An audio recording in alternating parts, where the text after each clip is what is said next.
Okay. Good evening, everyone. Welcome to the Elliott Bay Book Company. My name is Elijah. I'm a bookseller here.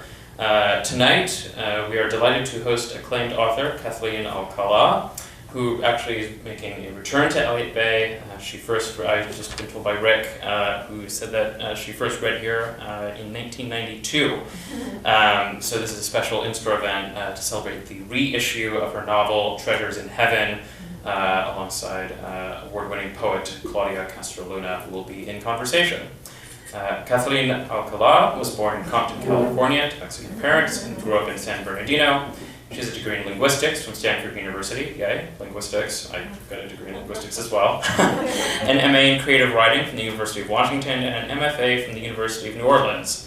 A graduate of the Clarion West Science Fiction and Fantasy program, her work embraces both traditional and innovative storytelling techniques. She's the author of 6 books, most recently The Deepest Roots, Finding Food and Community on Pacific Northwest Island from University of Washington Press.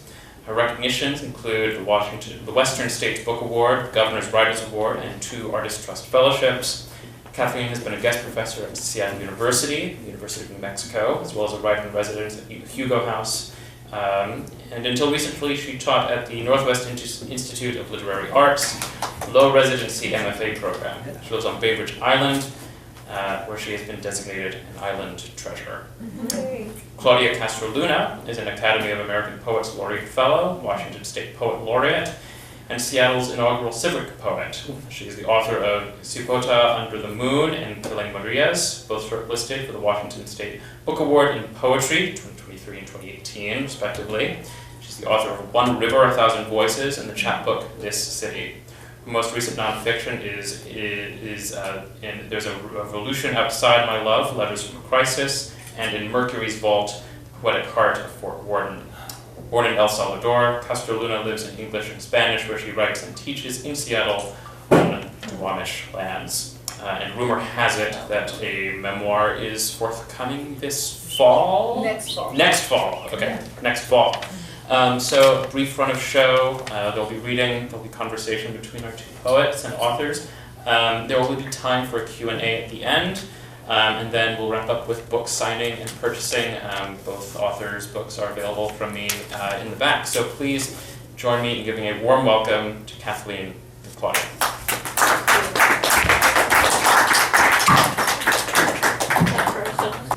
Well, thank you. And good evening, everybody. Thank you for joining us. I want to say, Kathleen, to start, that it is such an honor to share the stage with you. I admire you so much, and when I received the invitation to come and be with you to discuss your book, I had 0 hesitations. I thought, I really absolutely, appreciate it. I will be there. And I have to say, I mean, we're going to talk about the book, but as I said to you when I greeted you today, you're a genius.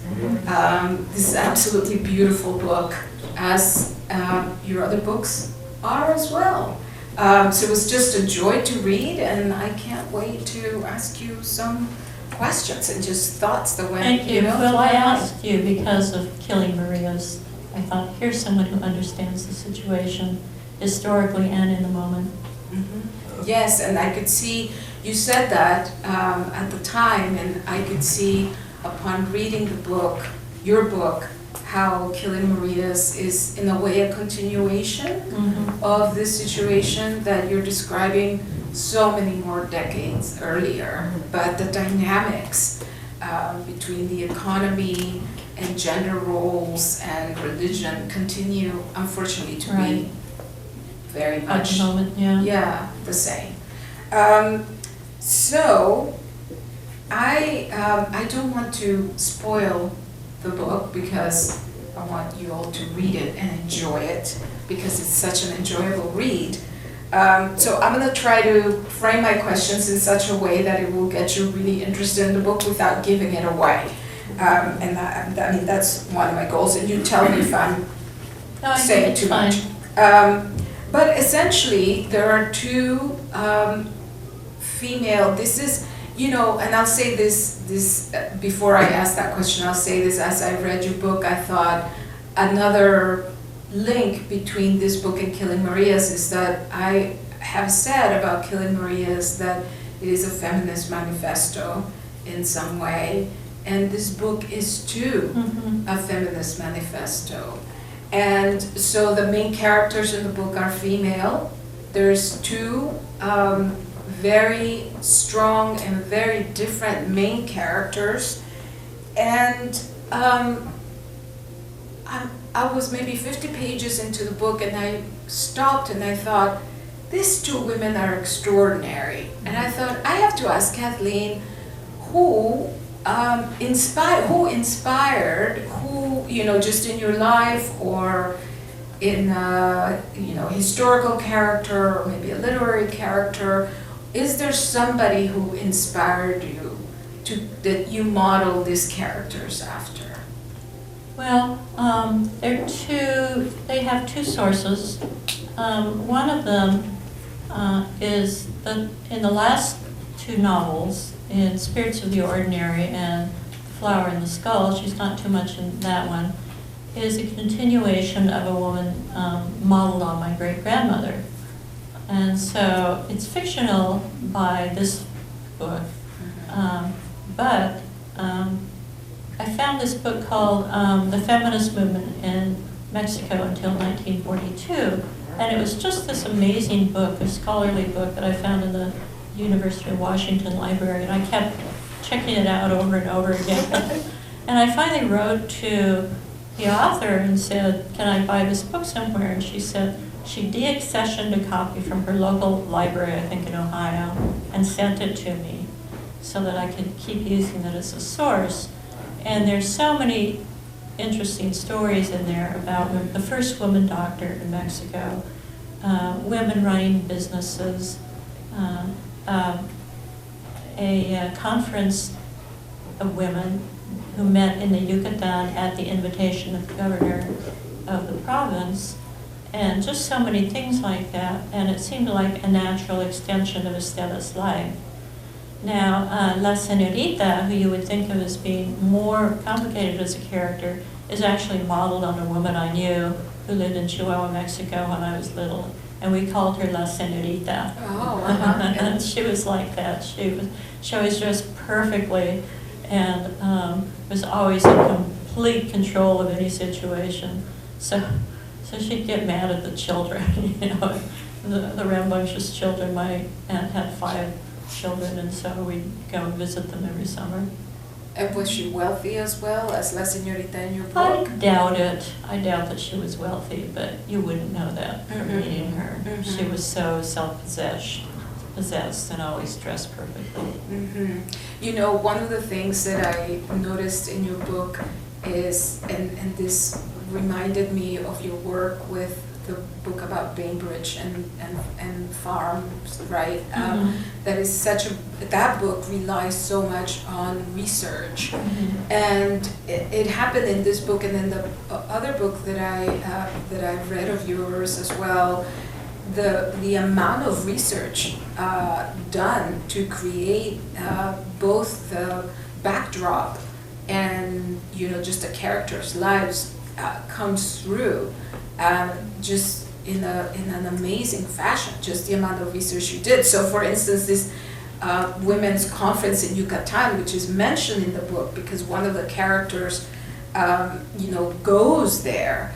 I thought, what an interesting thing. I did not know that was factual, but I'm actually very surprised because I even put a question mark next to that note, and I thought, is this Kathleen's imagination here molding Mexican society around this time that begins to open up to these ideas? But it seems so radical that there would be in Yucatan of all places, which is not Mexico City, that's the province, that there would be a feminist, a women's conference. And now I'm even more surprised that it was in fact that it did happen. It did happen, yeah. That's amazing. Except, and it's this professor who wrote this book, she said after the conference, she was looking for the papers from the conference to continue her research.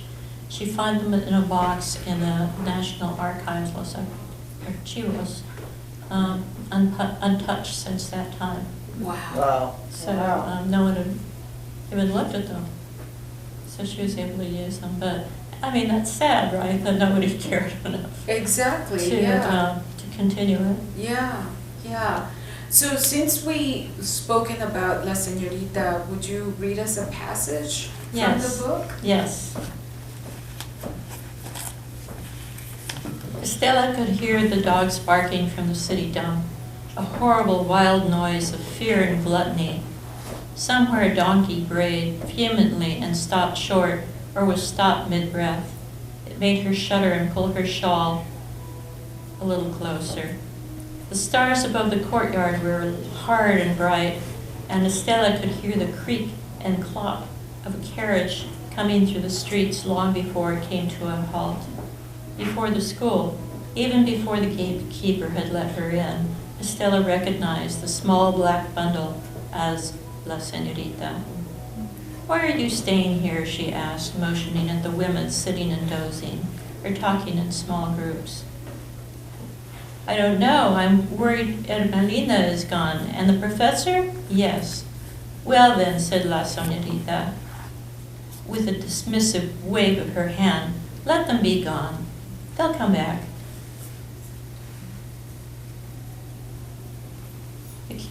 "This will take no energy," said La Señorita, taking Estela by the arm and steering her toward the carriage. "This will give you reason to carry on." The carriage dropped them at the train station, and without a further word passing between them, the driver tipped his hat to La Señorita and drove off. La Señorita boarded the southbound train with Estela, greeting the conductor as though she knew him well. "Where are we going at this hour?" asked Estela. "I have no hat. I'm not at all presentable." "It doesn't matter," said La Señorita, as ever elegant and black, as she settled herself on the leather banquette. Estela could not tell if it did not matter where they were going or that she did not have a hat. But now she knew that La Señorita had made up her mind about what was to happen that night, and that she, Estela, had no choice but to be swept along in her wake. So this is a, yes, thank you for that. There are so many passages in this book that I've marked just because they're so beautifully written and so lyrical, just gorgeous, gorgeous writing.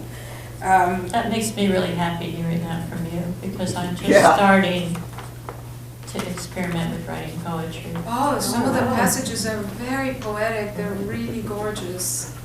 Yeah, I marked a lot of them. You know, when you get swept in the language and you're just living in the paragraph, because it's just so transportive to be in there. Yeah, just beautifully written. So that's a passage in the book where we catch a glimpse about who this woman Señorita is, because most of the book, all we know is that she's this very elegant, very powerful, wealthy woman who is very mysterious, and she makes things happen. She makes shit happen, you know. And like Estela doesn't know. She says, you know, just leave it to me. Just, you know, you can do so much with demeanor, she says, because she's very haughty at times, and she just knows how to carry herself, and she exudes power in that way. But we don't know anything about this character except from that little passage that you just gave us. And so, and one of the things she does for us is that she shows us sort of the underbelly of Mexican society and how so much of it functions. I think the vestiges of her are still intact to this day. Yes, But she yes. shows how deals and just how deals, but also just government, how governing happens not in public forums, but behind the scenes. And so one of the questions I had for you, Kathleen, is why that craft choice on your part to withhold so much information from this main character and have her be this mystery? Because it allows us to discover her along with Estela, who's from what they call the provinces. She's from northern Mexico, from Saltillo.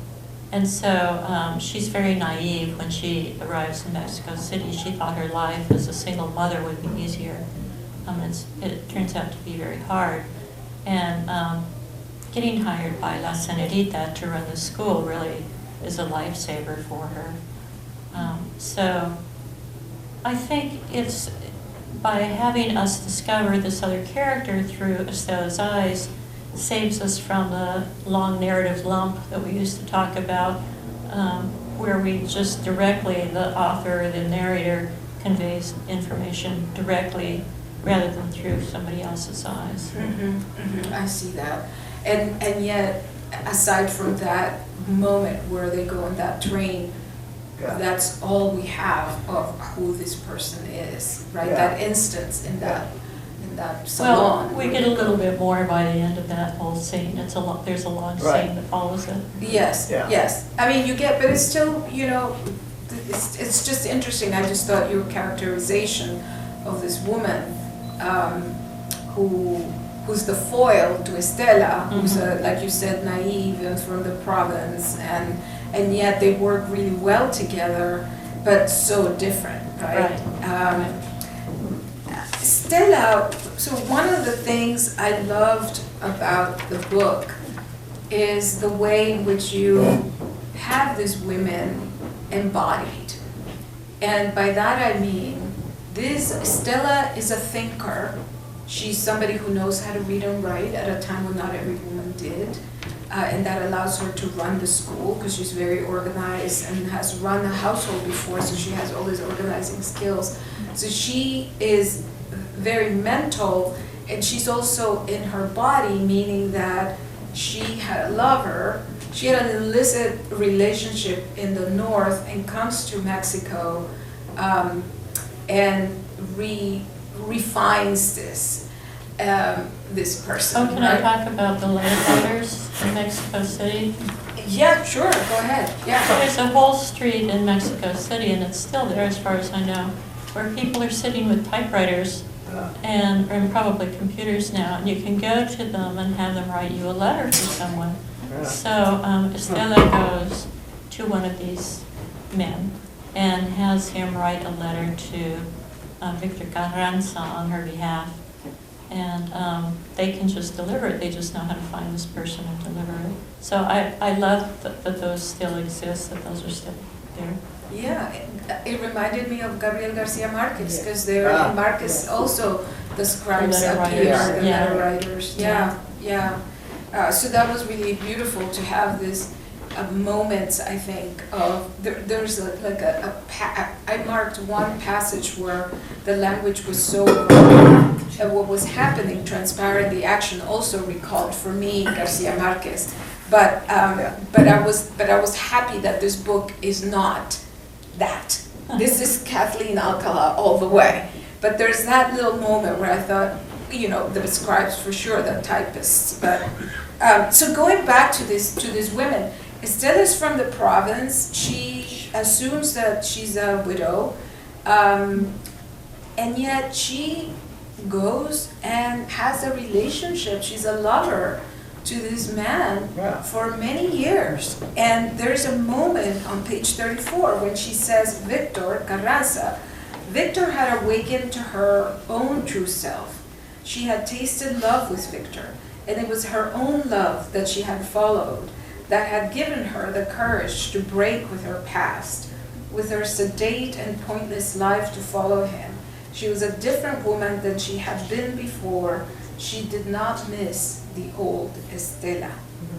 And she then goes on to be his lover for more than a decade. It wasn't a smooth going, but they were lovers for for years. And this reminded me, this freedom, this openness of hers to, despite all of the, societal checks on women, she is using her mind and she's using her body right? I mean, she's enjoying her body.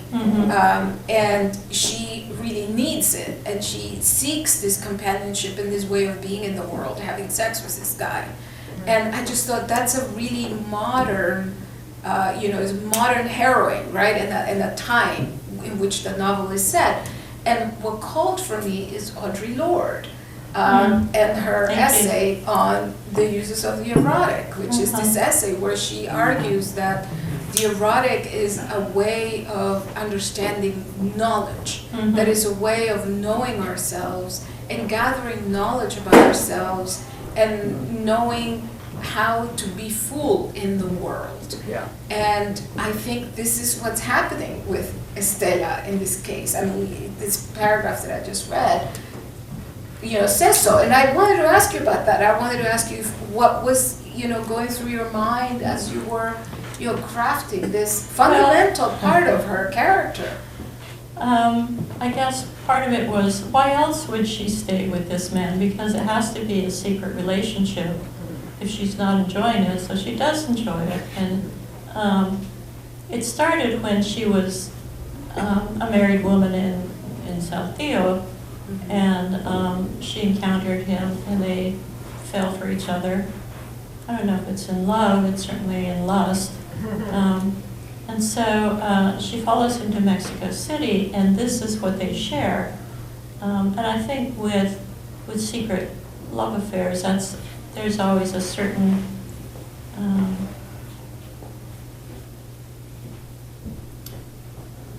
atmosphere. It's a relationship that can only exist under those circumstances. And in part, I remember a friend saying that he knew a woman who he was having an affair with, and in English she was not interesting. She spoke poorly, and she seemed to have no culture and nothing in common with him. But in Spanish, she became a full person who was of interest to her, and so he always spoke with her in Spanish. So that was an influence for me, an inspiration for me.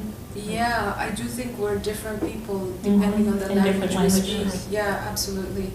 Yeah, I find that very much with myself and my English speaking and my Spanish speaking and the different person I am. Right. Yeah, and where I trust myself to go, in either language, it takes me very different places. Yeah, for sure. And I suppose you write in both languages, don't you? Well, I write in both languages, but I'm mostly an English writer, although recently I've started to trust myself more. Spanish is full of traps for me. And so I don't find myself as agile, maybe, but there's definitely a part of me that's not in the writing because of that. Yeah. Interesting. Killing Maria. Yes. I love that you go to language there because You'd think not, huh? well, that's not what I thought when thinking about the relationship, because it is such a freedom that she experiences with him, that when he offers to marry her, she's she's really annoyed by that, and I totally get it, because he's married, isn't he? well, he says that he's going to you leave his wife. And divorce was legal in Mexico as opposed to many places. Yeah. Oh, really? But most people who divorce still don't remarry because they can't remarry in the Catholic Church, so they just live with their lovers. That's true. The church. So Killing Marias, one of the things that is clear in the book, in your book, in a parallel I found with this work with Killing Marias, and Killing Marias is a book of poems about the U.S.-Mexico border, and in particular the city of Juarez, where many women, hundreds and hundreds and hundreds of women were murdered and disappeared.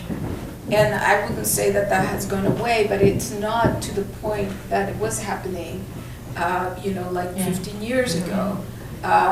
So one of the parallels there is that this house, this escuela that Estela, Helps runs, establish. yes, is full of women who, and many of them come from the provinces, like herself, and are in Mexico City with their children trying to find, a better life, right? And in the chapter with Beto, this man from the north of Mexico it's a chapter in which these women tell their own stories.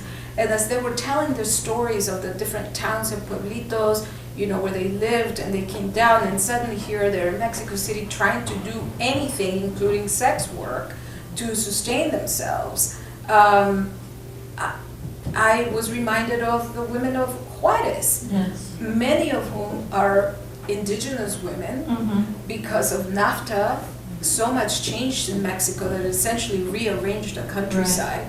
And many people, in particular women, came down to the nearest city, which was Juarez. And because of NAFTA, it is a free trade zone, so there's lots of factories there. And these women came to find work in these factories. And when I was reading Killing Marias, a lot of people would say, oh yeah, those women who were murdered, they were prostitutes. And it would just infuriate me so much, because most of those women worked in factories that run all the time. So a lot of times they would get out, midnight, and there was no bus. Right. There's dark streets, and they were abducted. Almost all of them were abducted from their home to work. Almost overwhelming number were picked up off the street and to never be seen again, and sometimes found, their bodies found in the desert. So, again, this parallel of, women Right, coming, just being forced. taken advantage of. Yes, and being taken Well, advantage of, yeah. you're right, I hadn't thought of the parallel with NAFTA. There was a great migration in Mexico when industrialization came, and all the people who had worked in farming came to the city looking for work, so they didn't necessarily have skills that translated into city life. So they became the underclass, and they could sell vegetables in the market and carry loads for people, and humans still did a lot of the work that we think of as being done by more modern transportation at this point. And so, I forgot what I was going to say. This whole notion of the women, and why they're labeled prostitutes in the 19th century, prostitution was actually legal at that time in Mexico. And so that's the whole the parade of women going to the doctor once a week or once a month for a health check to make sure they weren't spreading STDs. So you think about the ways that people, if something is allowed in a culture, how do you take care of it? How do you police it or regulate it in any way? And so this was the one thing that women were able to do when they came to Mexico City. And there were over 1 million prostitutes supposedly in Mexico City at that time. I'm not sure if that's an accurate statistic, but that's the one that I have. Yeah, I was surprised in your book again at this, because it's mentioned several times about the health checks. And again, thank you for explaining that, because I thought it was like Kathleen Alcalás imagination, creating this world, but you've woven so much of the actual history into the book. I did not know that. Yeah, and one of the things about the women then, these women who live with their children in this casa, in this school, in la escuela, is that they're also embodied. These women are smoking, they're drinking, they're loud, they laugh, they have boyfriends, right? They're not supposed to drink at the school. No, but in the narrative, we see these women who are fully themselves, like they are people in their bodies, right? Not absent. So one of the I'll say this and then I'll read a couple of poems Okay. from Killing Marias, but one of the things that happens in the book is you have this embodied women, Estela and the women at the school, and then when Estela goes back to Saltillo, she has a daughter Who she had left behind, who's now grown up, yeah. and is in a convent. Mhm. Can you talk about that? Yes, I was thinking of this in terms of Estela goes to Mexico City to reach that full realization of herself in her body, and these other women, these lower class women, are already in their bodies because that's how people think of them, is as bodies as opposed to their intellect or their artistic ability or that sort of thing. And so Saltillo is still living those 19th century standards and expectations of how women can behave. So when she left and left her daughter, her daughter didn't really have much of a choice, and she could have gotten married as her sister did, or left like Estela did. So she took the third choice, which was to join a convent, for which her grandfather probably paid the dowry. You had to pay money to join a convent. And so that's probably what happened. I didn't go into great detail. Yeah, you said pay for gold for the privileges of the spirit. On page 55 is what you write in the book, which I thought was so beautiful. I thought this is a little bit of a Marxist thought. That's what my dad used to say that, you know, when we were growing up, just how, you know, the church is always inviting people to think of, you know, the afterlife. Sure. Why can't we have decent living in the now? You know, Right. that was my file. Why not organize and have a decent life now rather than this promise of an afterlife? Of Treasures in Heaven, which Yes. is where the title of Where the novel title comes from. Yeah. Kathleen, could you just tell why you call the book Treasures in Heaven? That's what we're talking about. Yeah, but the exact words you got from the Bible. From the New That one. Testament, Yeah. yeah. Where the people are told, Christians are told that if they behave a certain way, they will be laying up treasures in heaven. And so these Yeah. women were promised something in the afterlife that they're being denied in this life. Yeah, women. Yeah. Women. Yeah. And we see her in the Yeah. life of the daughter who, you know, essentially she says that, you know, she's had a really rough life in the convent and she's, you know, admits that and she moves on. And it's the one character that foils the mom, because here's the mom going off to find herself and here's the daughter with no choice left to her but to, as a decent quote-unquote woman, to join the convent. And you know, there's this then juxtaposition or opposition between the body and the spirit, right? Because the book is not a spiritual search at all. The book is very, very, like I said, these women are grounded in intellect and body, but the one character who's in the spiritual realm, which is the daughter, does so at the expense of herself. Yes, Right. yes.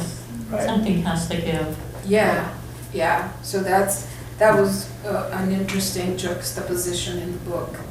So I'll read maybe a couple of poems, which I Please. think that will align with what we've been talking about, and then we could ask Questions? If anyone has questions. any. Yeah. So just a couple. These are very short poems.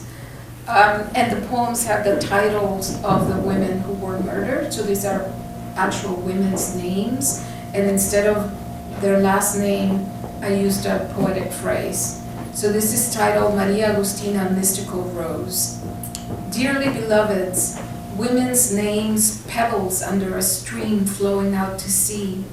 Hold them in your mouth. Taste the oval shapes, their perfect randomness. Taste the bitter and salt, petal and sweet. Ears cannot touch what tongues can see.